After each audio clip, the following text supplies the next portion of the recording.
Welcome, everyone, to what I believe is the very last official event at Shorenstein Asia-Pacific Research Center at Stanford. It's a great way, I believe, to close out this very challenging year that was 2020. My name is Kiyoteru Tsutsui, and I'm the director of the Japan program at Shorenstein APAC here at Stanford University. And this event is co-sponsored by the Japan program and the Southeast Asia program at APAC. And I'm deeply grateful to Lisa and Amanda for their help in organizing this event. We're also indebted to the Japan Foundation for its support for the entire project. And we're gathered here today to discuss the important but often underappreciated aspect of international relations in the Asia-Pacific region, the relationship between Japan and Southeast Asia. And the primary basis for the discussion today is a forthcoming co-edited volume by our first speaker, John Ciorciari, and myself, in which we characterize Japan's engagement in the region as that of a courteous power. The book takes stock of the history of Japan's engagement in the region and assesses changes and constants in the current free and open Indo-Pacific era. And it speculates on the future of Japan's foreign policy in the region as the U.S. China competition for Asia-Pacific hegemony intensifies further. And we have a wonderful panel of three speakers today that I will introduce now. And then we'll have a Q&A session where the panelists will take your questions. So please, the audience, please submit them in the Q&A function on Zoom as we go along. Now, it is my pleasure to introduce our first speaker, Professor John Ciorciari, a superstar professor and a former colleague of mine at the University of Michigan, who also directs two important centers there, the Weiser Diplomacy Center and the International Policy Center, both at the Gerald R. Ford School of Public Policy at the University of Michigan. He is the author of in addition to a co-edited volume, another forthcoming book from Stanford University Press entitled Sovereignty Sharing in Fragile States. And his past publications include The Limits of Alignment, Southeast Asia and the Great Powers since 1975, published in 2010. And he's also co-author of Hybrid Justice, The Extraordinary Chambers in the Courts of Cambodia, published in 2014. So John will present first the main findings and arguments of our co-edited volume in about 20 minutes. And then we'll ask our two other panelists to comment on the book and his presentation. And our first discussant is Emma Chanlett-Avery, who is a specialist in Asian affairs at the Congressional Research Service, a very important institution that shapes American foreign policy. And Emma has deep policy expertise on US relations with Japan, the Korean Peninsula, Thailand, and Singapore. And Emma joined Seattle Congressional Research Service in 2003 through the Presidential Management Fellowship, with rotations in the State Department on the Korea desk and at the Joint U.S. Military Advisory Group in Bangkok, Thailand. She also worked in the Office of Policy Planning as a Harold Rosenthal Fellow and is Vice Chair of the Board of Trustees of the Japan-America Society of Washington and a member of the Mansfield Foundation U.S.-Japan Network for the Future, a wonderful program through which I got to know Emma. We'll then turn to Professor Donald K. Emerson, who is a legendary professor at Stanford. He heads the Southeast Asia program at APAC, and is also a faculty affiliate of the Center on Democracy, Development, and the Rule of Law, and the Abbasi program in Islamic Studies. He has written extensively on Southeast Asia, always bridging the academia and the policymaking world. And his most recent book is The Deer and the Dragon, Southeast Asia and China in the 21st Century, published just several months ago. He is most certainly a leading academic in Southeast Asian studies and an award-winning teacher. And he also has participated in numerous policy-related working groups focused on topics related to Southeast Asia, as well as election monitoring in Indonesia and East Timor. He has also testified before House and Senate committees on Asian affairs and been a regular at gatherings such as the Asia-Pacific Roundtable, the Bali Democracy Forum, and the Shangri-La Dialogue. So we have these three wonderful panelists, and without any further ado, let us launch into our session, starting with Professor John Ciorciari. So John, please. Thank you so much, Kiyo. I'm going to share my screen, and as I do that, let me just say how wonderful it is to come back to Shorenstine Park, even if only virtually.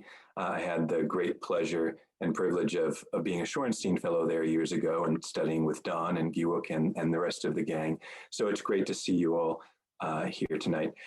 As Kiyo said, I'm going to speak about our co-edited project entitled The Courteous Power, Japan and Southeast Asia in the Indo-Pacific Era.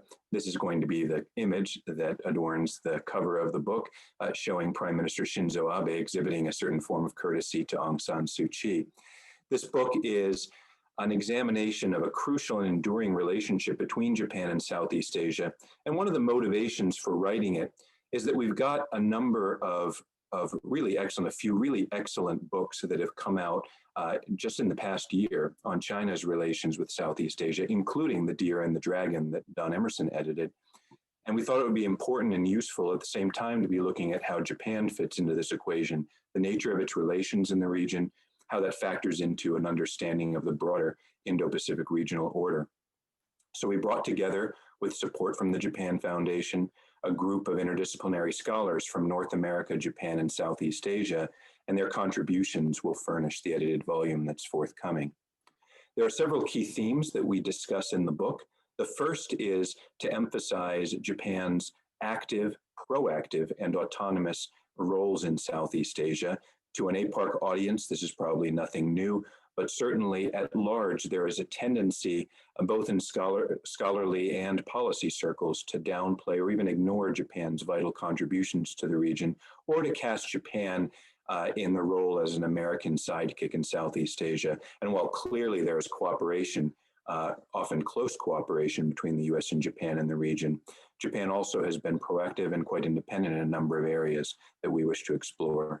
Second theme is that we discuss continuity and change during the Indo-Pacific era, roughly corresponding in our definition to the period since Shinzo Abe started his second term as prime minister in 2012, and of course, including the enunciation of the free and open Indo-Pacific concept. A third theme that we address is the importance of non-state actors in the region, something else that we think gets short shrift in the literature, the role of Japanese NGOs, businesses, individual people, and the like in supporting relations between Japan and Southeast Asia. And lastly, emerging from the studies that our contributors offered us is an understanding of Japan as a courteous power in the region, a country that has formidable capabilities, but that tends to wear those capabilities lightly, to listen to and be attentive to the needs and aspirations of Southeast Asian partners, and to a large extent, to try to identify areas of common interest rather than trying to force the hands of its Southeast Asian partners. And so I'm going to just provide a brief overview of the content of the volume. I'll say a bit more at the end about this concept of a courteous power. And then, of course, we look forward to discussing it.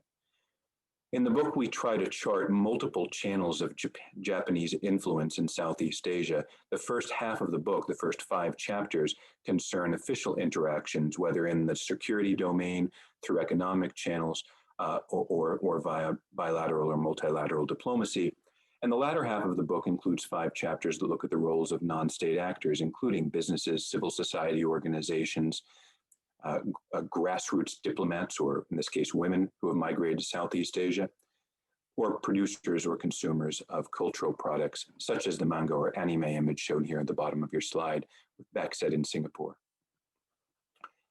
So in the first part of the book, when we're speaking about relations on the official plane, I'd say that our chapters taken together present Japanese courtesy as a form of engagement characterized by low-key diplomacy, by reliability, and by responsiveness. The first chapter in that section, which I authored, emphasizes Japan's important role as an enabler of Southeast Asian diversification. Many of you will have read or be familiar with the literature on hedging that's emerged since the end of the Cold War in Southeast Asia. That's a literature that tends to present oppositional forces in the region. It tends to be discussed often in the context of Sino-American rivalry in Southeast Asia. This chapter emphasizes the extent to which Japan, at least in many domains, provides an additional option, a way for countries to diversify, both diversifying away from reliance on China, but also importantly, diversifying away from over-reliance on the United States. And Japan has clearly done so in the trade and investment area for a long time, also in terms of official development assistance, in diplomacy, and to an increasing extent also is becoming an enabler of security diversification. And security is the subject of the next chapter by Ken Jimbo from Keio University, photographed on the top of your slide. Ken talks about Japan's historical evolution in the security arena in the region. And he demonstrates how Japan has edged its way onto the scene, starting with relatively uncontroversial forms of security support, such as participation in peacekeeping operations, humanitarian assistance and disaster relief, anti-piracy initiatives, and the like, and then has graduated over time to speak about security capacity building, and more recently to more traditional forms of maritime security assistance, including the provision of hardware. And in all of these areas, we see a very important face of the courteous power, a country that wants to be an important but not a provocative factor in Southeast Asian security. The following chapter by Kei Koga at Nanyang Technological University in Singapore looks at Japanese diplomacy, in particular in a multilateral context, and studies how Japan has been able to use wedge strategies to prevent multilateral institutions from evolving in a manner that would be inimical to its interests in the region. In particular, he looks at the case of the East Asia Summit and Japan's role in helping to support Southeast Asian states that shared its concern about building the East Asia Summit on the framework of ASEAN +3, that is the 10 ASEAN members, South Korea, Japan, and China, fearful that China would find that grouping too easy a group within which to exercise influence. And so Japan partnered with Vietnam, Indonesia, and others to help to drive a wedge within ASEAN that would prevent its coalescence around a Chinese proposal to do so. Instead, Japan helped those countries be successful in broadening the membership of the East Asia Summit to include India, Australia, and New Zealand, thereby limiting China's scope for influence. Later, of course, the United States joined as well. His study shows us Japan's ability to play defense diplomatically, and again, through this courteous approach of trying to listen to and identify the interests within the region that aligned with Japan's, rather than trying to use heavy-handed coercion to try to prevent action that Japan disfavored from happening. We then have a chapter from Sean Narayan at St. Thomas University in Canada, and he looks at Japan's traditional support for ASEAN unity and centrality within the broader regional order. He discusses how ASEAN unity was essential in ASEAN's relative effectiveness in the 1980s in resisting the Vietnamese occupation of Cambodia. By contrast, how disunity hampered ASEAN's efforts to respond effectively to the Asian financial crisis in the late 90s. And he asks the question of whether the articulation of the free and open Indo-Pacific strategy changes that. On its face, the FOIP, as the acronym is often pronounced, could be interpreted as a step away from a courteous approach to Southeast Asia, as a bolder, more assertive Japanese advancement of its interests in the region. And yet Narayan studies the way in which Japan has implemented the FOIP and responded to ASEAN commentary on the same subject. And he's found that Japan has generally reverted toward its more traditional approach of supporting ASEAN unity and centrality. Japan may have an incentive in this context, of course, to cooperate with ASEAN members in a minilateral way. That is to say, cooperating not with ASEAN as a corporate whole, but with selected members that share its interests in a given issue, such as the South China Sea. But Narayan studies Japan's recent behavior and finds that, in fact, Japan has been more comfortable reverting to its longstanding approach of supporting ASEAN as a unit and shying away from the so-called ASEAN minus X formula in its diplomatic engagement. In the next chapter, Calvin Fung from Waseda University in Tokyo looks at Japan's style of leadership in Southeast Asia. He looks at 3 different case studies, including the Nakayama proposal in the early 90s, which sought to create a new forum for regional security dialogue after the Cold War, the creation of the East Asia Summit, and also the free and open Indo-Pacific concept. And in each case, he studies how it is that Japan sought to get what it wanted, where it was limited, and where it could be successful. And the punchline from his study, at least in my view, is that the Courteous approach has significant limitations. Japan shows very circumscribed capacity to be able to change the underlying preferences of Southeast Asian states and very seldom tries to do so. However, it is quite successful at leading from behind, to borrow former President Obama's phrase, in being able to identify places where interests point in the same direction and then to help facilitate and catalyze collective action. The second part of the book then turns to the roles of non-state actors, again, utilizing the theme of a courteous power. And the first of those chapters by Kitty Prasirtuk at Thammasat University in Thailand studies the role of Japanese business over time, from the era of so-called Japan Inc., when the Japanese government operated in very, very close coordination with major industrial actors such as Toyota and others, to the era of the FOIP. And what he demonstrates in that analysis is a gradual trend toward what he calls a more strategic approach to economic engagement in the region, including budding competition with China over infrastructure financing.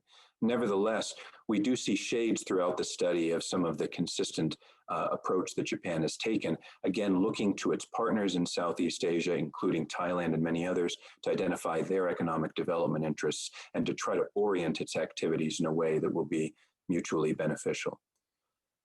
Nobuhiro Aizawa from Kyushu University then discusses Japanese businesses in a very specific context of a case study of Japan's relations with Thailand after the 2014 coup. And this detailed and very interesting case study looks in particular at how Japanese businesses were able to provide a bridge between the new military-backed regime in Bangkok and the Japanese government in Tokyo. When the coup happened, the Japanese government initially stated strong opposition to it, aligning itself with the United States, which was also highly critical of the coup. But there was an underlying current of concern in Japan about the implications for Japan's economic interests in the country and also the longer term implications for Thailand's relationship with the major powers, including China.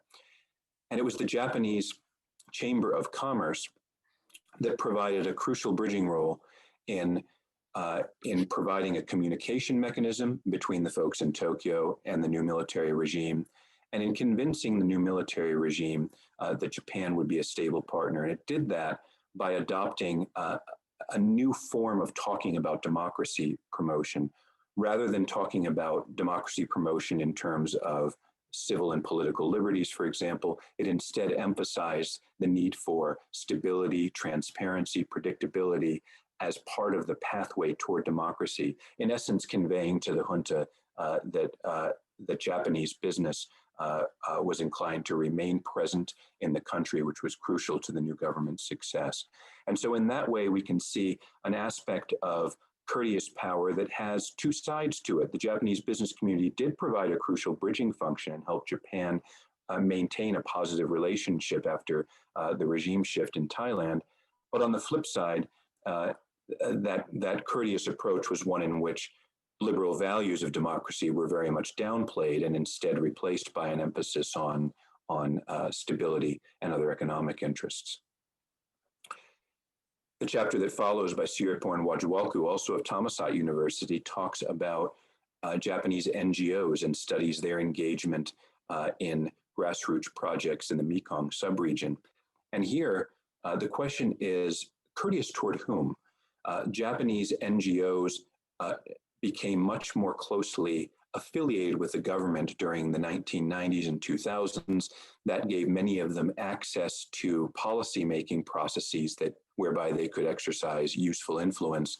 But in the process, she argues, they became identified by local stakeholders, including local NGOs in the Mekong countries, as being too beholden both to Tokyo and to the host governments to have credibility in those grassroots environments.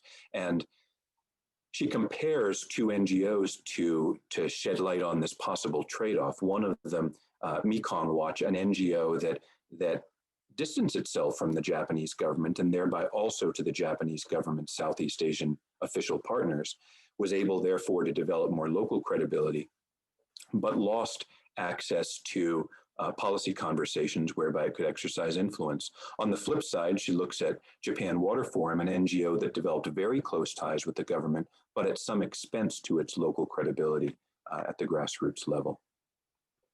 The last two chapters in the book look at further sets of non-state actors. Ling Langtang and Mika Toyota examine people-to-people diplomacy. In particular, they study the engagement by Japanese women who have migrated for extended periods of time to Southeast Asia. And they demonstrate how these women have operated not in the traditional mode of being the wives of expatriates working in the region, but instead carving out their own independent niches as entrepreneurs, as people who have married into local families, as workers in local civil society organizations and the like. And they study how these women have been instrumental in contributing to the overall tapestry of Japan's relations to Southeast Asia by presenting a Japanese face in the localities that they inhabit. Last but not least, Carl Chang-Chua studies soft power and cultural diplomacy, and he focuses on manga and anime, which he describes as two of the most powerful mechanisms whereby Japan exercises soft power in Southeast Asia and elsewhere. He walks through a number of case studies in which he shows different ways in which this happens.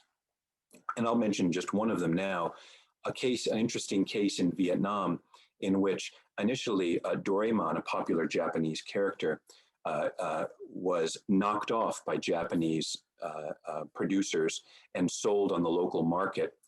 And Japan had the opportunity to contest that on intellectual property grounds, but instead decided not to try to fight the intellectual property violation, and instead to take advantage of the added popularity that gave the Doraemon character to sell related products and to advance its commercial interests, again, in a non-confrontational way, aligning with our notion of a courteous power.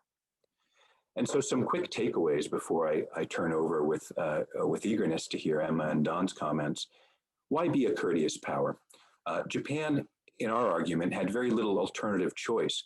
There was a historical necessity dating from the Second World War and Japan's legacy in Southeast Asia. Being a hard power was not going to be well received in the region. There were also important domestic constraints, such as Article 9 of the Japanese Constitution, the so-called pacifist clause, that limited the extent of Japan's overseas military activities. But out of necessity, Japan has managed to devise a scheme that's advanced its interests quite well. Some of the key benefits include the regional trust that Japan has been able to develop. Many of you are familiar, no doubt, with the annual survey of Southeast Asian elites conducted by the Yusof Ishak Institute in Singapore. And in recent years, Japan has scored the highest among all external powers in terms of regional trust. Japan has also been able, as a number of our chapters show, to lead effectively from behind in some instances, not having to expend very much to get what it wants, because it's attentive, it listens, identifies common interests within the region, and then helps to catalyze movement in that direction. On the Southeast Asian side, a courteous power has the benefits that it provides a relatively stable and attentive partner, one that's willing to see Southeast Asian states lead rather than trying to grab the steering wheel itself assertively. But there are also drawbacks that you've heard me mention about being a courteous power. One of them is that there may be limits to this approach when other powers press their advantage. There are certainly some audiences in Southeast Asia that wish that Japan would be less courteous in maritime security affairs as China advances through the South China Sea, for example. There are questions about whether there is a sort of natural limit to this conditions under which this approach can be effective. And another drawback is that the courteousness often takes the form of deference to sovereign government partners, and that can have severe limitations for advancement of human rights and democratic norms, most obviously in the case of Myanmar, but also in Thailand after the coup, in Cambodia and elsewhere in the region, frequent critiques of Japan's approach to Southeast Asia. And so the path forward, what our studies suggest is that despite the articulation of the FOIP concept, which is a very bold stroke in Japanese diplomacy, we see very strong continuities and expect them to maintain through the Suga administration and beyond, barring some major unforeseen regional developments. We think this remains the likely path forward for Japanese engagement in the region. And we've picked a couple of images from PM Suga's recent trip to Indonesia and Vietnam, notably his first overseas trip, again, to evoke the notion of Japan as a courteous power. Lastly, we expect that non-state powers will continue to provide much of the glue for the relationship. A lot of the studies on Japan's engagement in the region do focus at the official level, and the second half of our book trains our attention to the fact that it will be non-state actors that provide much of the glue and much of the stability for the relationship in the years ahead. So thank you very much. I'll stop there and look forward very much to Emma and Don's comments. Great, thank you so much, and thanks for this opportunity. Hello from Washington, D.C. I'm very honored to be able to read this book and offer a few comments. I do have to offer a disclaimer that because I'm part of the U.S. government, these views are totally my own. They do not represent the U.S. Congress or CRS in any way. Their views are mine. I am not a Southeast Asia expert, as Don is, although I read a lot of his work back in graduate school. I work a little bit on Thailand and Singapore, but focus most of my attention in my work for Congress on Japan and specifically the U.S. Japan alliance. So that's the lens that I'll mostly be speaking through tonight. I love the description of Japan as a courteous power. I really appreciate that terminology. And also, I think it's important that you point out that Japan is so driven by its national interest. It's not just being polite, in its diplomacy in Southeast Asia, but it's also doing so in a way that's not malicious at all. And I think that's why it's been received as well as it has been in Southeast Asia. I also appreciated the very rich description of Japan's role in Southeast Asia over the years, and the analysis it provided. It's a great resource for me as an analyst. I'm particularly interested in this idea of Japan's role making the regional order more resilient, more adaptive. These are all words that you use, and the extent to which it's been able to do so autonomously. So what I like to talk about, though, based on where I am, is sort of the view from Washington at this particular moment of transition. It might be a charitable way to say it. Basically, whether or not this role that Japan has carved out for itself in Southeast Asia, is it durable? Will it face challenges in the years ahead? And a lot of this is guesswork because we don't know exactly which direction a new administration is going to go in Southeast Asia. But Biden has promised to restore our alliances in Asia, to engage more fully in multilateral institutions, to put more of an emphasis than his predecessors did on human rights and on democratic governance. But at the same time, he's very much signaled a tough approach to China. And I can say that from my time in Washington, I mean, this is a broad bipartisan consensus. It's really hardened towards China and spiked, I think, during the pandemic particularly.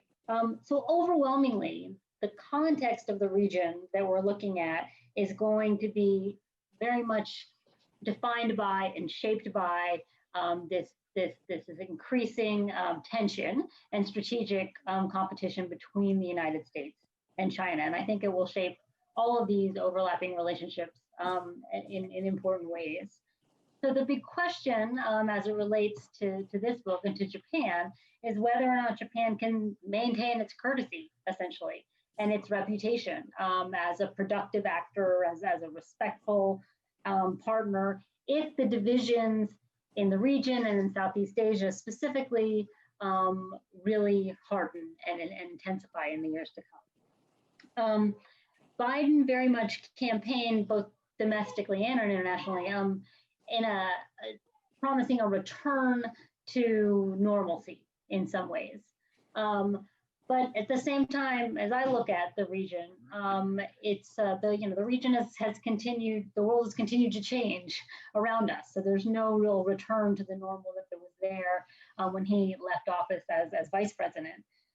Certainly China is much stronger than it was 4 years ago. Democracy in the region has suffered a pretty poor record. Illiberal leaders are ascendant in many cases, using COVID restrictions to further consolidate their power. And at the same time, trade deals like the RCEP, like the TPP-11 or the CPTPP, as it's known, that exclude the United States have been inked between powers in the region. So in essence, that's a challenging path for the United States in the region. And particularly in a trans-pandemic world, we can't say post-pandemic yet, or certainly can't from this part of the world. I think that the U.S. reputation internationally was very damaged by its poor response to the pandemic. And we don't yet know how vaccine diplomacy will play out in the region, but it seems like China may have the upper hand there, just in terms of their production capacity and ability to push vaccines out. Now for Japan very much needs to, I think, restore the alliance. It did suffer some blows in the past few years and strengthen the alliance. It's crucial. It's the foundation of its own security. But Japan, I think, also really desires stability with Beijing, and that's where it could be challenged by the competition, the U.S. China competition that's ascendant now. In Southeast Asia, the militarization of the South China Sea continues apace. That is a destabilizing trend in my view. It puts the ASEAN claimants under quite a bit of pressure. And there's also pressure on places like Singapore and Thailand that I work on that host U.S. military facilities, have been partners and allies to the United States. And traditionally, they've been able to really walk the line of maintaining strong relations with both Beijing and Washington. But that may increasingly be a challenge for those countries. I do think that a Biden administration with Tony Blinken heading the State Department, if he's confirmed, will very much prioritize the U.S.-Japan alliance. They are, we have no better friends in Asia, and they've proven to be really reliable allies. But it's possible that they could put some pressure on Tokyo to support U.S. initiatives at regional fora like EAS or APEC or the ASEAN Regional Forum, which has the potential then to alienate or distance them somewhat from some of the Southeast Asian countries with whom they've had courteous relations in the past. Similarly, if the Biden administration emphasizes human rights and democracy in the region, that was largely not part of the foreign policy agenda under the Trump administration. Those abuses in the region, it's not just Hong Kong and Xinjiang where we see these violations. There's certainly plenty of human rights questions and concerns in the Philippines, in Vietnam, in Thailand, in Cambodia, in any number of places. And I'm sure that Don could spell those out in great detail.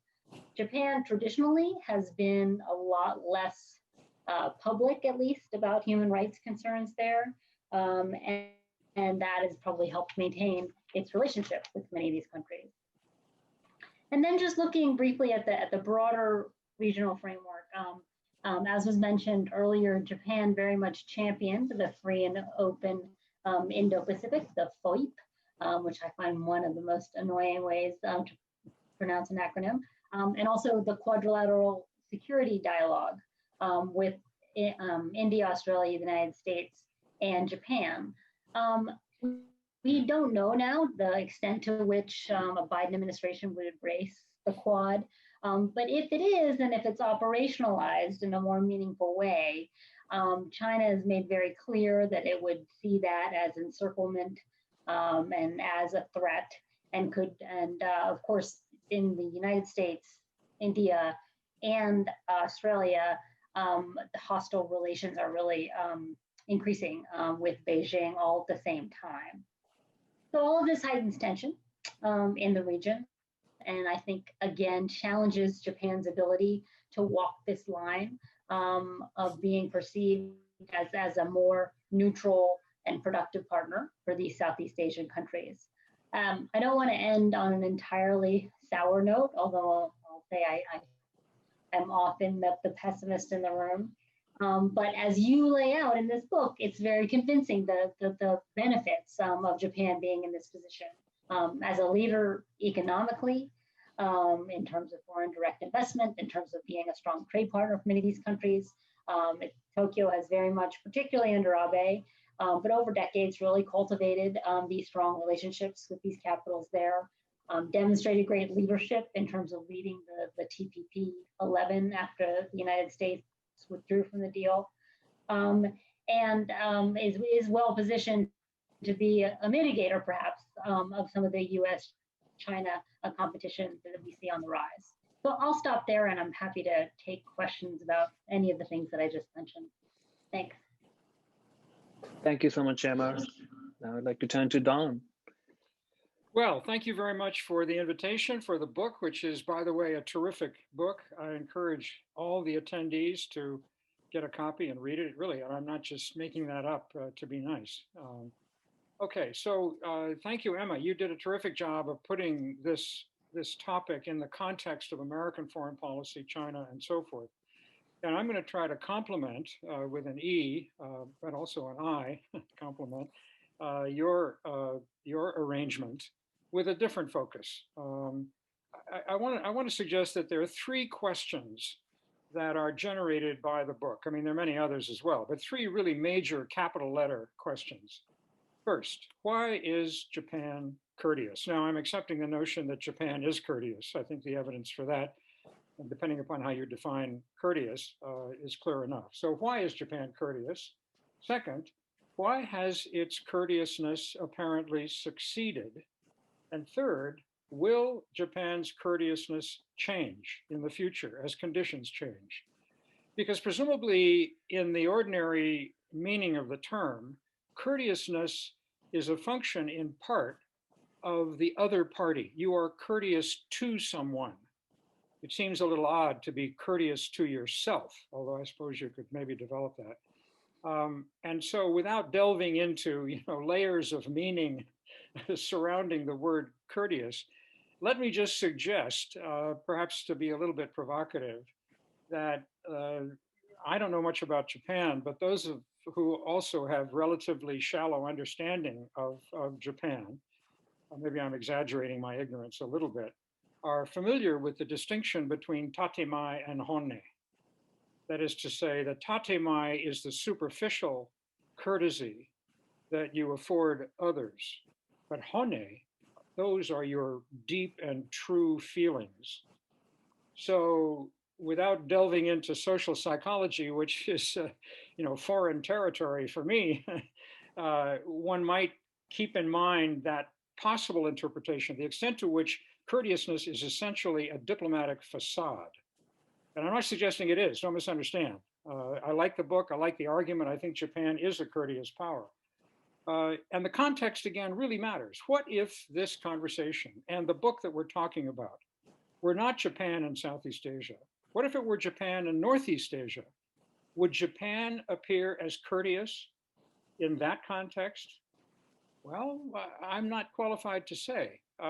Maybe so, maybe not. Certainly, the intensity of the, how can I put it, tension between South Korea and Japan, let alone between China and Japan, would suggest a different environment in which to test the proposition of Japanese courteousness as a general description rather than one that is more narrowly a function of the relationships between Japan and Southeast Asia. So I guess I'm just offering a kind of further opening for investigation and comparison to develop this notion. But I don't think it should be thrown out. I think it's an excellent idea and quite persuasive, actually. Don't misunderstand. Now, why has the courteousness succeeded? Well, without going through a lot of alternative explanations, which would preempt far too much time, let me just play a little bit of history here. In 1974, I was in Jakarta, and there were riots. 11 people died. 1,000 automobiles, most of them made in Japan, were damaged. Some of them were completely torched. There was also an outbreak of anti-Japan feeling at that time in Bangkok. And in order to explain it very, very quickly, I would say that insofar as it was the problem of Japan that sponsored all of this or that stimulated all of this violence, as opposed to Indonesian attitudes toward their own government as corrupt and dictatorial. This was the regime of General Suharto. Let's remember, it was in no shape or way or form a democratic regime. But the Japan element came in because there were large mega corporations, Japanese corporations, that were coming to Indonesia and working out all kinds of deals with the military in Indonesia involving ethnic Chinese tycoons. And there were feelings, especially among the student population, that this was ruining Indonesia, that this was definitely something that they wanted to change. And they are the ones who hit the streets. I remember at the time talking to the Ford Foundation, and they were very proud because they had just purchased a fleet of Japanese automobiles, which suddenly were, they had to hide them so that they would not be destroyed. Okay, now why do I mention that? Because presumably, one learns from history, and it's not irrelevant that the following year, 1975, was the year in which essentially the United States withdrew after having been defeated in the Vietnam War. And then comes 1977, the Fukuda Doctrine. To what extent was the Fukuda Doctrine kind of a learning exercise out of that experience? I'm just asking that question as a, as a historical interest. Okay, let me say a couple of other things of a slightly historical perspective. I remember the days in which Japanese foreign policy was often summarized, not by courteousness, but by the expression checkbook diplomacy, in which essentially Japan was able to offer money and funding and so forth. And so what else is needed, right? You just write a check. That was the image, at least. Now, to some extent, of course, that was an exaggeration, but I also vividly remember in the year 2005, the 50th anniversary of the Bandung Declaration, sitting in Bandung, listening to Koizumi make his presentation commemorating that event. And I was struck at the time that all he could talk about was ODA, Official Development Assistance, mentioning dollar sums, for example. And as I sat there in the audience, I thought to myself, if I were an Indonesian, I would think, don't they have anything else to offer? Is that what they're saying? They're gonna buy us, they're gonna buy our support. So arguably, courteousness in the context that we're talking about right now came out of perhaps an overemphasis on the economic side, and then a more balanced picture as leading from behind even began in recent times, as the book partly points out, involving Japan even in security issues, which of course are rather more sensitive and perhaps more zero sum than the plus sum possibilities when you're talking about investment and economic assistance. Now, as far as the courteousness, succeeding and changing, I wish I had more time to discuss this. One of the reasons, of course, is John's reason that he mentions, John Ciorciari, the co-editor, that he mentions in his chapter, which is diversification. And here we get the changing character of the global political environment. That is to say, multipolarity arises and diversification away from China becomes desirable in Southeast Asia. And Japan is a natural alternative. involving rather less complications than the United States, I must say, especially in recent years, which I think goes without saying. But then the question becomes, when does diversification run out as an option that's really meaningful? I don't know the answer to that question, but I'm not sure that it continue endlessly. Now, the one sort of hard-nosed element that does come through in the book quite clearly, and therefore is particularly interesting because it's rather too unique in the context of overall relatively disinterested courteousness, is the wedge strategy. Now, the wedge strategy, and I think Kei Koga's chapter, of course, discusses it. It's an excellent chapter. And the example that you mentioned, John, is Japan's effort to enlarge the membership of the East Asia Summit so that it would be less dominated by China. Now that begins to look at least slightly visceral, maybe not exactly courteous, I don't know, maybe it is, but it's different, right? And so immediately I think to myself, well, actually, as the book itself, as you mentioned in the book, China is also engaging in wedge strategies of a different kind when they try to co-opt a Southeast Asian country inside ASEAN in order to make it a proxy veto to prevent ASEAN from passing resolutions that are critical of China, right? And what happens to the wedge strategy at the time of RCEP? How does RCEP fit into this notion of keeping China out when China is already in RCEP and the United States is not? Would Tokyo, for example, think of a wedge strategy as a way to somehow facilitate the negotiation of American entry into RCEP? Now that's, I think, an intriguing possibility, although frankly, it's political science fiction. I think perhaps even under a Biden administration, at least early on, because of course, as I understand it, the United States could not join RCEP unless it had a free trade agreement with ASEAN, and that hasn't happened yet. But I wonder to what extent this wedge strategy idea is applicable in different times and in other circumstances. I think I'm running over my time substantially. And maybe I do have some other comments to make, but I think I'll just end there so that I don't take too much time. Thank you very much. Wonderful. Thank you. Thank you, Don. Thank you both, Em and Don, for the wonderful comments.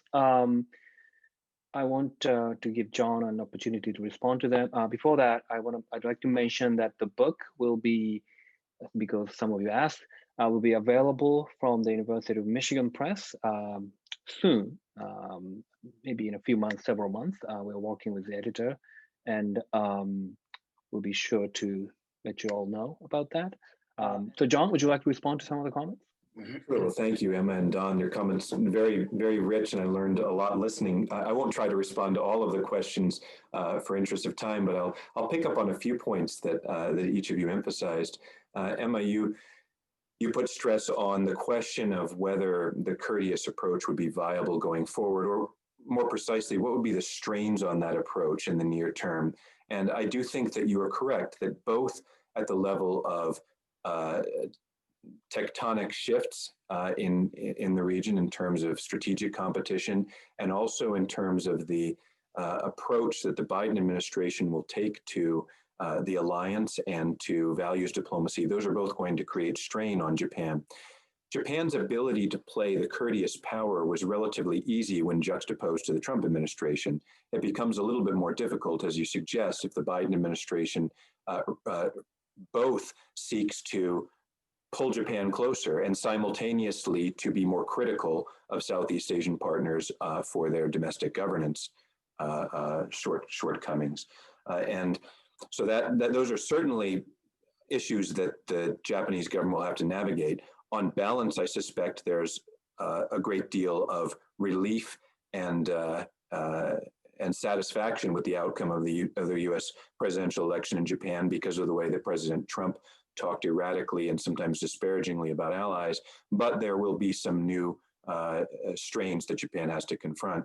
And certainly, as you suggest, there may be a courteous approach may reach its outer limits if indeed China continues to press forward in various domains to an extent to which Japan's essentially forced to choose, either to accommodate or to resist. And this, I think, gets us over to Don's question about what are the outer limits of a diversification strategy, or what are the scope conditions for a diversification strategy to be effective. Clearly, if if one side's got 99% of the chips and the other side has 1%, there's no opportunity for a meaningful diversification strategy.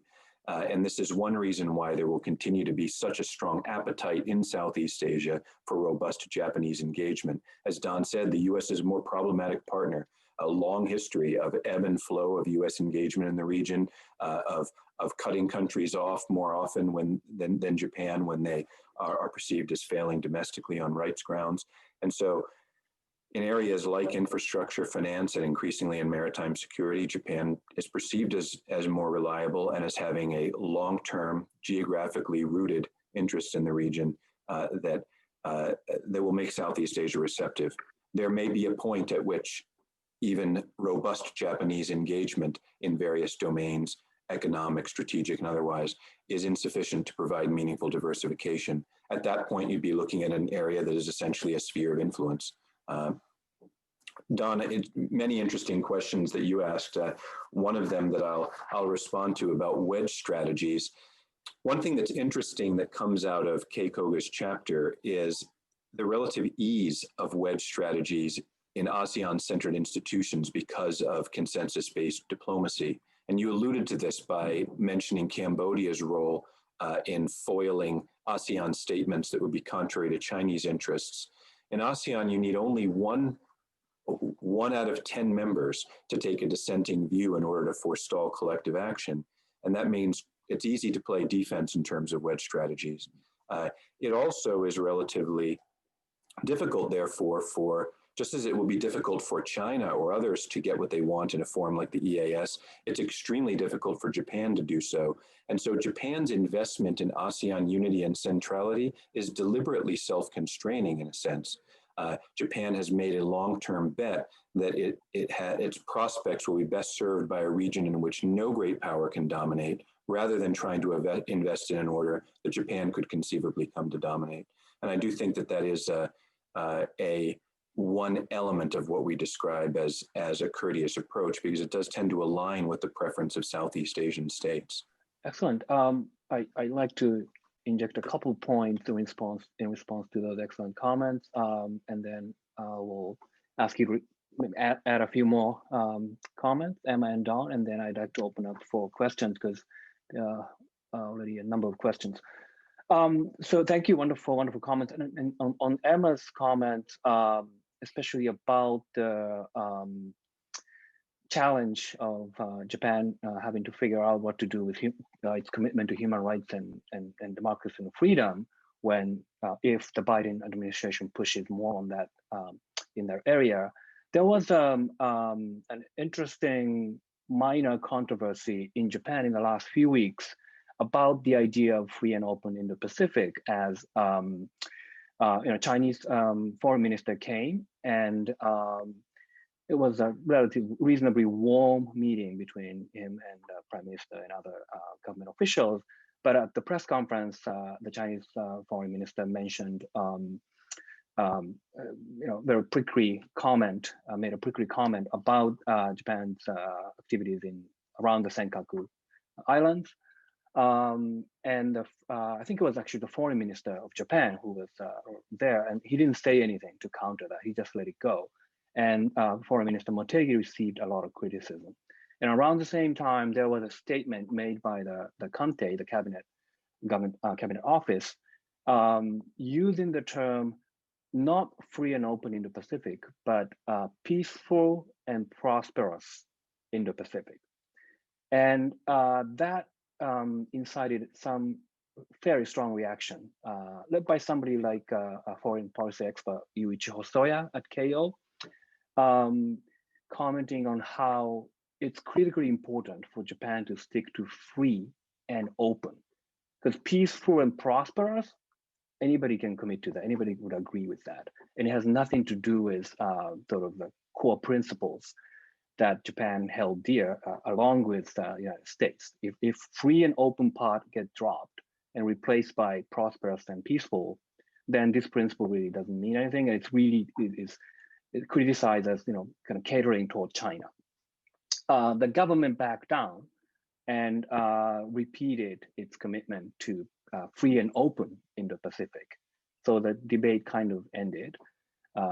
But that was kind of revealing to me in that Japan is still committed to free and open, the human rights and democracy component, because Japan's alliance with the United States is much more important. Despite the importance of a good relationship with good economic relationship with China.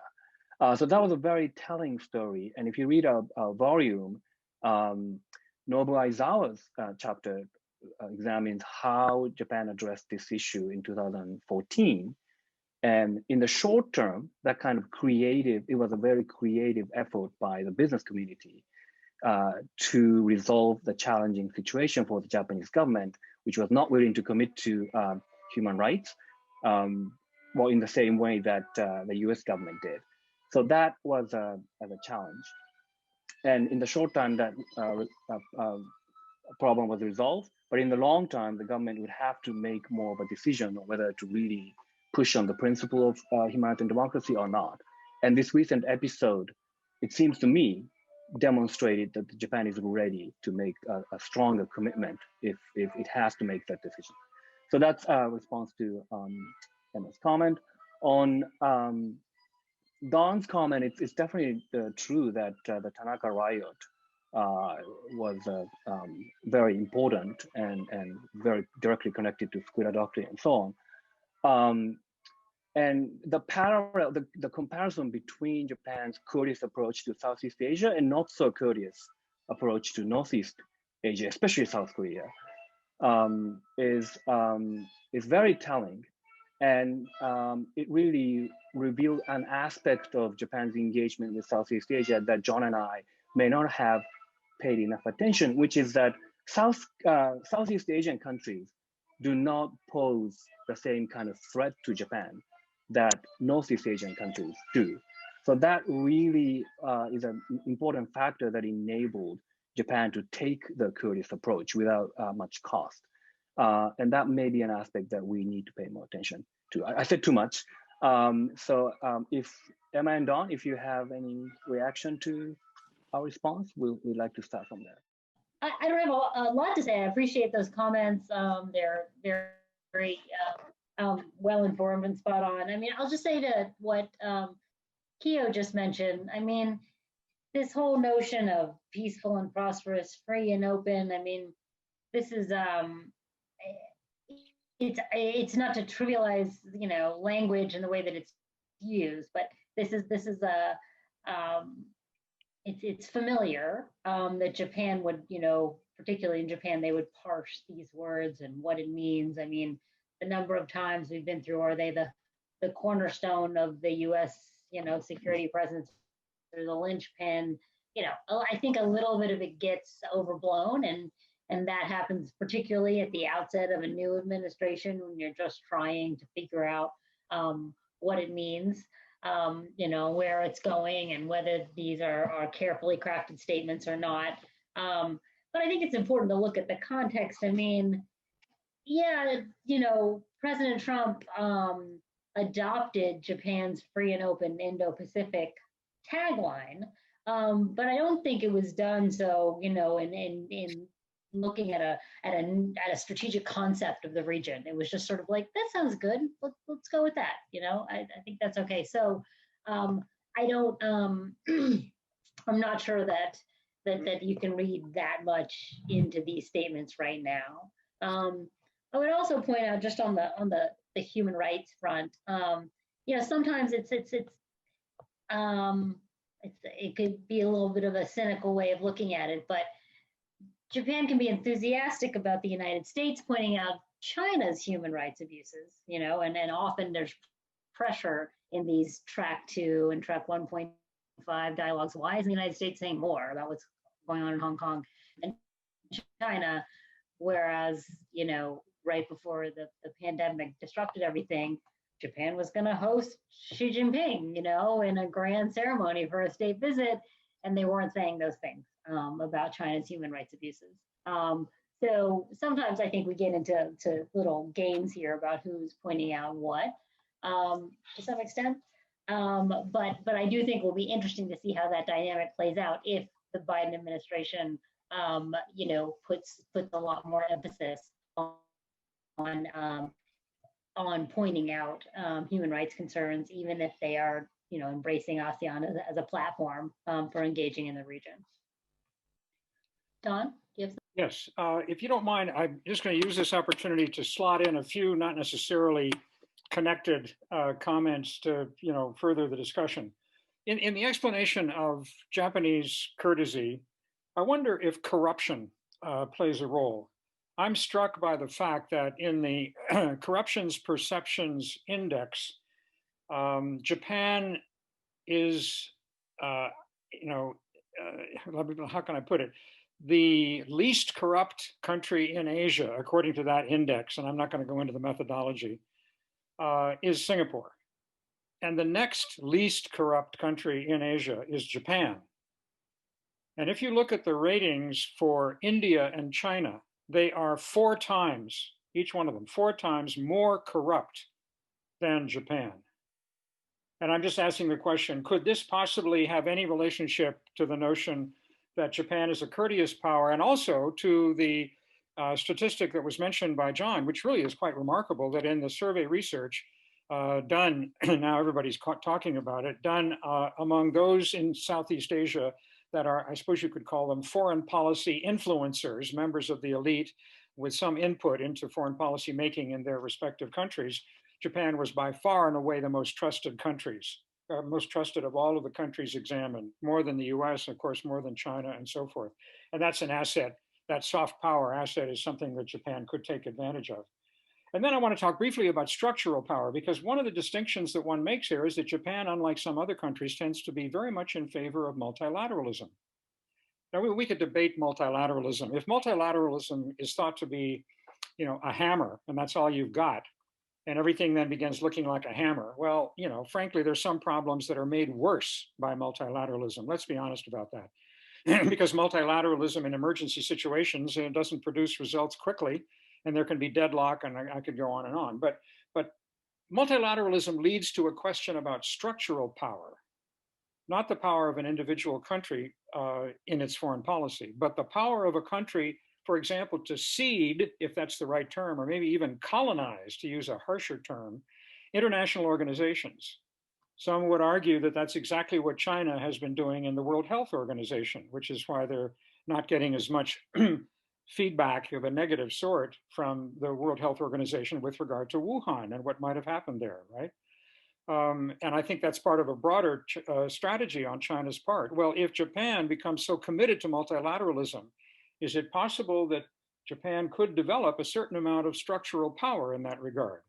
And I want to be a little challenging here, just be curious to know, both Kiyo and John, you may realize that a senior Japanese diplomat, his name is Kiyotaka Akesake, recently made a proposal, a remarkable proposal, which is that Japan, the European Union, India, and the ASEAN states meet together in some kind of parallel to the Quad. And of course, the obvious point to single out is that if this were to happen, Japan would be the linchpin, both in the Quad and also in this new, so far unidentified possibility, which may never happen. But that does illustrate a certain amount of creativity in Japanese thinking, at least policy thinking, that I think also bears getting plugged in, because courteousness can be a kind of synonym for passivity. You're courteous to other people, partly because you don't press what your own agenda might be like. And of course, the question is then, are there things that could happen, particularly in relations with China, that would cause a harder version of an agenda in Japan that would lead to less courteousness. Now, the last thing I want to say, because I'm glad that Kiyo mentioned it, is the secure and prosperous notion. My understanding is that Joe Biden, in conversations with world leaders congratulating him on his victory, has indeed used those adjectives and referred to the Indo-Pacific idea as a secure and prosperous Indo-Pacific. Now, we can take this in all kinds of directions. And one possibility is that this is just words and, let's not take it too seriously. Academics typically exaggerate the importance of language. So maybe that's what I'm doing. But it would have radical implications for the commitment of institutions in Washington, D.C., like the National Endowment for Democracy, that certainly fervently hopes that the Biden administration is not going to give up the effort to press for democracy around the world. It also raises the question of whether or not some version of the second Obama administration and its strategic patience, which frankly, from my standpoint, occurred at a time when China was essentially militarizing the South China Sea. Not that the US could have prevented that necessarily, but it meant that there was a more passive attitude in terms even of the rebalance, let alone some version of an Indo-Pacific. So those are just some comments that I wanted to make. Thank you. Wonderful. Unless John has quick reaction, do you have a quick reaction to that, John? Well, there's lots of interesting things to say. I'll pick up on just one aspect that both Don and Emma have mentioned: the Quad, or this proposal for a Quad-like entity involving the EU, India, and Japan and ASEAN. In both of those equations, the ASEAN reaction has been very cool to those, both because of the possible normative implications with regard to democracy, and also because they don't want to be stuck between a hammer and an anvil of China and an anti-China coalition. And so I think what we would probably see come out of this proposal is some type of diplomatic initiative seeking to push that envelope and see whether or not such a forum could take shape. ASEAN resistance, and Japan likely will fall back and be willing to take a step back from that and to find a way that accommodates ASEAN's views on what would be a useful form of engagement, one that wouldn't look too much to China like a form of neo-containment. And if that happens, that would be similar to what we observe as the implementation of the FOIP in the 2016 to 19 period, an initially sort of bold initiative, but Japan willing to back away and to accommodate ASEAN concerns quite readily. I expect the same will happen of this new initiative. Great. I'd like to turn to questions from the audience now. And I'd like to start with a wonderful question from our colleague, Tom Finger. And I'm just going to read the question. Is behavior as a courteous power a static phenomenon, or is Japan becoming more courteous because of the approach's efficacy, less courteous because of its inherent limitations, or is the approach becoming more diverse and task-specific as Tokyo learns lessons from its engagement in Southeast Asia? I'm happy to offer a thought on that. I think it is dynamic and evolving, and Don already referenced a starting point for it in the mid-1970s. The way that the Tanaka riots and the Fukuda doctrine fit into our argument is that the Japanese government actually listened to the signals that it was getting from Southeast Asia and adapted. It didn't adapt completely or perfectly or flawlessly, but it did start to adapt. And then later on, when there was criticism of Japan's over-reliance on ODA, which Don also referenced, there was the turn towards so-called strategic ODA and ways of trying to provide a more rounded set of offerings for Southeast Asian partners. I don't mean to idealize Japanese learning in this regard, but I do think that there has been a process of evolution in response to signals from the region, which one cannot always say about the United States response to the same countries. The U.S. response to the region has often been dictated more by shifts in administration or by global priorities. Japan has been, by comparison, more attentive and therefore demonstrating a higher level of sort of learning and adaptation in some respects. But I also see that there in the current era, because of the rise of China, there is a greater division of opinion within Japan than there was 15, 20 years ago. There was a period in which the Fukuda doctrine, which emphasized heart-to-heart understanding and mutual respect between Japan and Southeast Asia, when that was near orthodoxy and very little challenge to that approach within Japan. Several successive administrations basically restated that as the fundamental principle of Japan's approach to the region. Since about 2009, 2010, there's been a stronger set of voices from a more nationalist perspective saying we need to be a little less courteous. We need to have an approach that is a little bit more overtly confronting what we see as the Chinese challenge. And so there is a broader range of views. One could look at the FOIP as a trial balloon to see whether Japan could in fact execute a somewhat less courteous approach in light of China's rise. And but again, when Japan got the regional reaction to that, which was a pretty cool one, it took a step back from that possibility. I would perhaps only add one thing. I think the third alternative that Tom mentioned is particularly attractive. That is to say, selective courteousness. Or here's a slightly different example that may illustrate what I'm trying to say, and that is the Partnership for Quality Infrastructure, a Japanese project, is implicitly impolite. It's implicitly impolite because the implication is that China's all about quantity and not about quality. And then we get into debt trap diplomacy and so forth and so on, the BRI, et cetera, et cetera. But rather than specifying those objections, as an American might do, Japan instead is offering an alternative that takes that into account. And I would dare say generates a certain amount of appreciation in Southeast Asia on the part of people that realize they do need good economic governance, absolutely, especially when dealing with outside countries, but at the same time, they don't want to annoy China. So that implicit sort of less than polite attitude may be increasingly common. I was just saying that the other way that the courtesy is selective is country by country. I mean, certainly all these ASEAN countries are not the same. This veers more towards realpolitik, but the countries that Japan really has more established relationships with, Vietnam, the Philippines, Indonesia, like places that are not as much considered under the sway of China. So.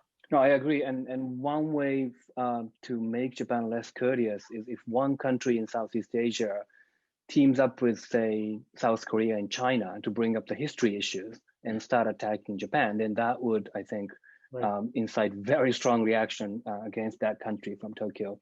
But in general, the idea of courteous power, being courteous, taking a courtesy approach in engaging with Southeast Asia, much of that, the benefit of that, is in the form of the credibility, the capital, popular status. So Japan would probably likely be tempted to cash in on that at some point and become maybe less courteous in one area or another.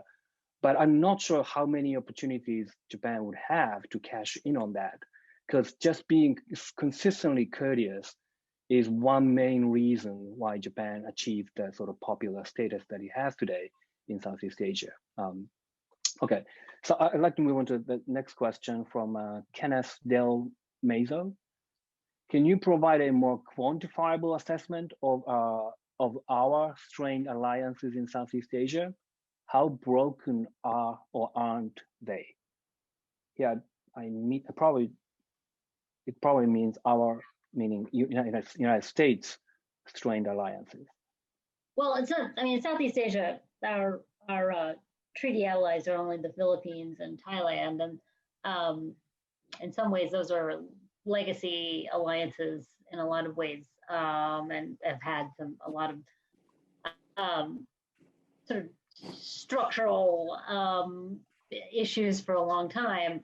If you're talking not just about Southeast Asia, but about our more established bilateral alliances with South Korea and Japan, I think it's easy to see how they have been strained, largely over burden sharing negotiations, which are always contentious, but have been particularly so under the Trump administration, with the administration taking a more transactional approach and demanding far, far, far larger sums than had ever been asked before, to the extent that they never got to, that those negotiations are still ongoing in South Korea. And I think that Japan has sort of kicked it down the road for a year. So that there's other things you can point to. Japan recently made a decision on the Aegis Ashore program, suspending it. Other things that just point to some lack of trust and accelerating concern about the U.S. not having staying power in the region. That's where I would start, but it deserves, a much longer discussion about where our alliances are. But it's particularly so because our president has been openly skeptical of the value of those alliances. Yeah, if I could build on that, I would be tempted to say that using alliances as the basis for an analysis is increasingly obsolete. Alliances have in effect been replaced by partnerships. That's the word of the day, partnerships, not alliances. I mean, there are still alliances formally. You can look them up in the library, so to speak. I mean, there are formal documents, right? The Philippines, I mean, Thailand, the alliance that led to CETO, right? Even though CETO no longer exists. But alliances have a problem. They are potential sources of entrapment, right? The US doesn't want to be entrapped in a war simply because they've got this alliance that requires them to defend country X, right? And vice versa, country X may not want to be over involved in the United States, given the possibility that their neighbor, China in this case, does not like the idea that the United States would play that particular role. So partnerships, and there are all kinds of partnerships. They're strategic, and I could go on and on. The diplomats have developed a whole series of tiers of different kinds of levels of partnership. The Vietnamese have been particularly clever at using these fine distinctions in order to satisfy the United States, but not to the point of annoying China too much. So that would be my answer, that really, although alliances are formally there as a historical phenomenon, it's really partnerships and how you interpret them and play with them and so forth. I'll add to what Don said. If entrapment is one of the classic risks of alliances or partnerships, abandonment is the other. And in Southeast Asia, there continues to be a high degree of concern about possible U.S. abandonment. Now, abandonment could take the form of cutting a country off from assistance because of disfavoring that country's domestic governance practices, or it could take the form of the U.S. not coming to a country's assistance in a crisis because it's not worth it to the United States to defend a bunch of rocks in the South China Sea. Whatever the case, whether it's a sort of a strategic form of abandonment or whether it's a more relational one based on domestic politics, that remains an enduring concern in the region. And the Biden administration is going to have to try to counteract that by showing that it is credibly and sustainably committed. And it's going to have to do that against the backdrop of the years of the Trump administration and fears that there will be another future U.S. administration that will come to power that will also have either an erratic foreign policy or be dismissive of allies and long-term partners. And so the U.S. job of overcoming this sense of concern is getting tougher rather than easier over time, despite the very obvious U.S. Global strategic interest in managing the rise of China. There's a related question, so I'd like to go to that. A question from Ueda Takafumi. How would Biden administration deal with China's Belt and Road Initiative, and what roles would they expect Japan to play? I'm happy to offer a quick initial thought on this.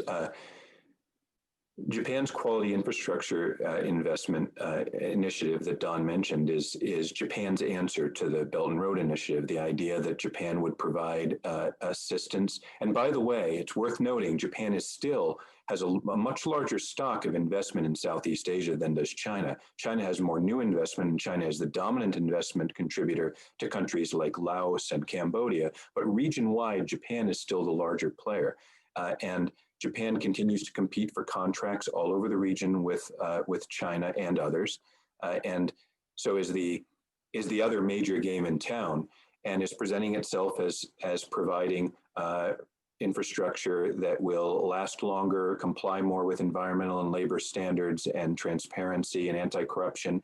This again, gets back to Don's point about does Japan's high grade on anti-corruption or non-corruption assisted in its outreach to the region? In this respect, Japan hopes the answer is yes.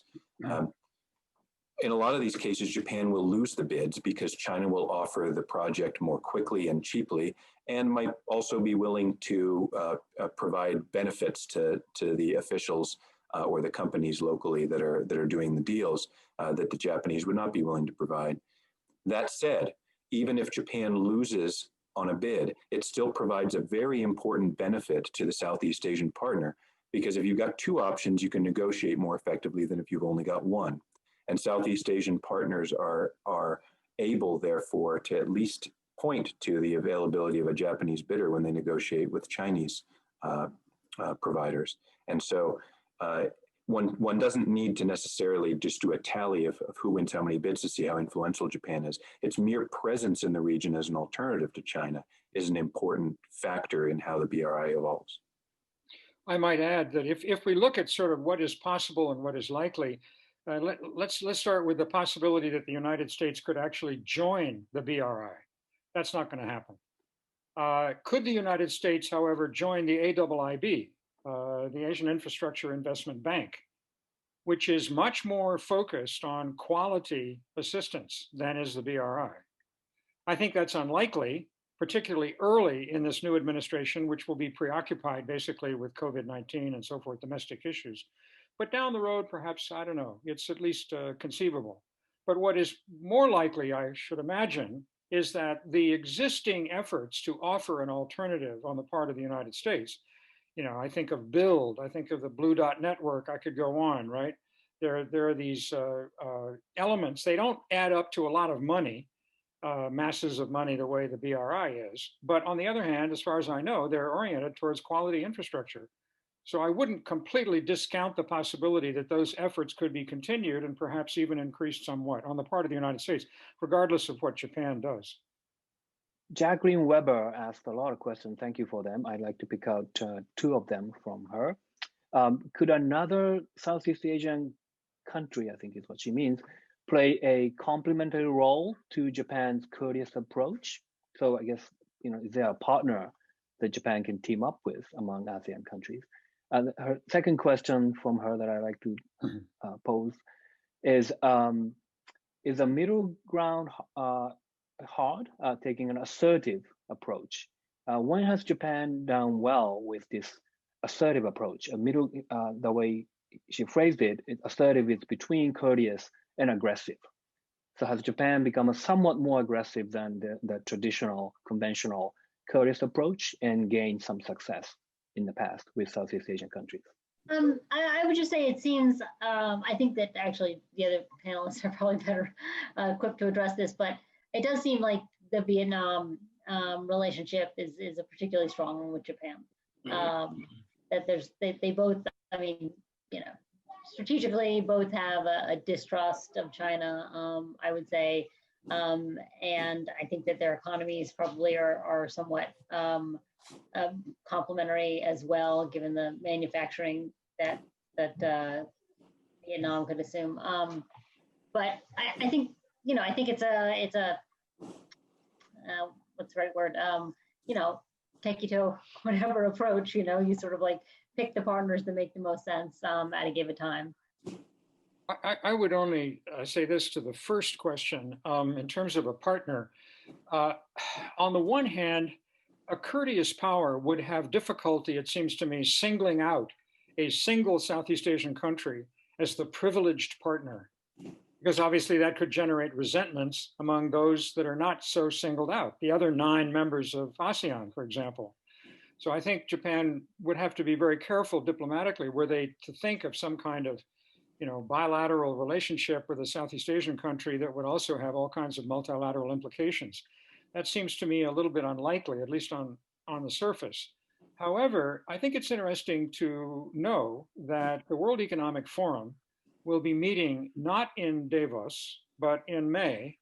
They'll be meeting at least virtually and with any kind of luck in person as well in Singapore.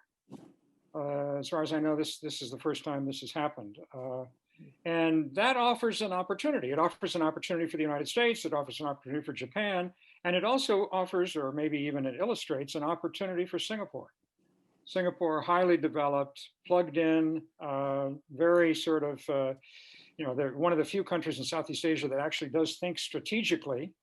So it's interesting to speculate to what extent Japan might make a presentation. I can at least imagine Suga giving a seminal speech at the Davos meeting in Singapore in May, illustrating perhaps some notion of working with Southeast Asia. And here, the last thing I would say is that traditionally, the question has always been, why isn't Indonesia leading?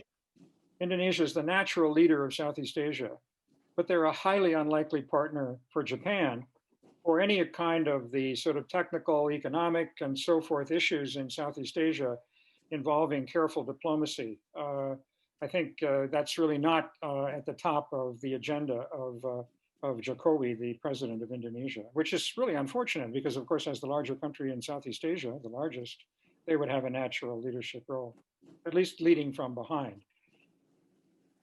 Jacqueline, the way I would respond to your question, going in reverse order, in areas where Japan has been a little bit more assertive, trying to resist the Asian Infrastructure Investment Bank at the outset, providing maritime security assistance to Vietnam and the Philippines, I don't think it's been very successful. And I think that one possible conclusion to draw from that is that it needs to be still more assertive. Another possible conclusion is that this middle ground approach isn't getting us much more than our sort of courteous approach would, and we ought to revert to the courteous approach and reinvest in these regional institutions that constrain everyone, including ourselves.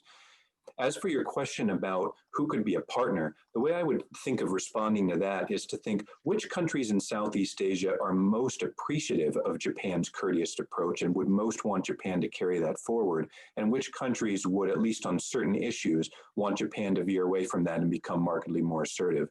Certainly Vietnam on certain issues would be comfortable with Japan asserting itself more.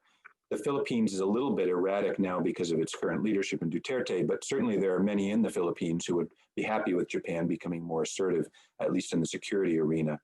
There are other countries in the region that would certainly not want Japan to become much more assertive. Laos, Cambodia, Myanmar, very concerned about domestic rights abuses. They mainly want access to an alternative source of aid and trade.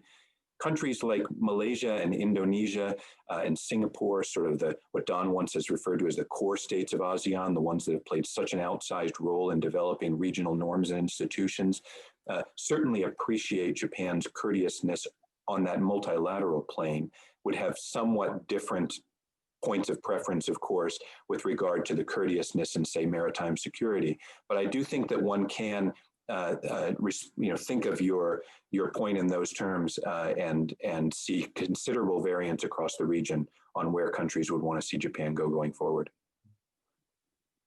Excellent. There was a question from an anonymous attendee about Japan's relationship with Vietnam, but I think we already kind of answered the question. It was telling that Prime Minister Suga visited Vietnam and Indonesia. So I agree with Don that it's kind of hard to point for Japan to actually pick one country and say this is our most important partner. But if you look at the visits by Japanese leaders, there are some hints, and it was very clear that Vietnam and Indonesia, as of now, were very important partners in Southeast Asia for Japan. So it's 5:30 now in California, so we would have to close the session now. Thank you everyone for joining us, and thank you all the wonderful panelists for the stimulating discussion. I learned a lot. I hope the audience learned a lot as well. So thank you, John, Emma, and Don, and have a good evening.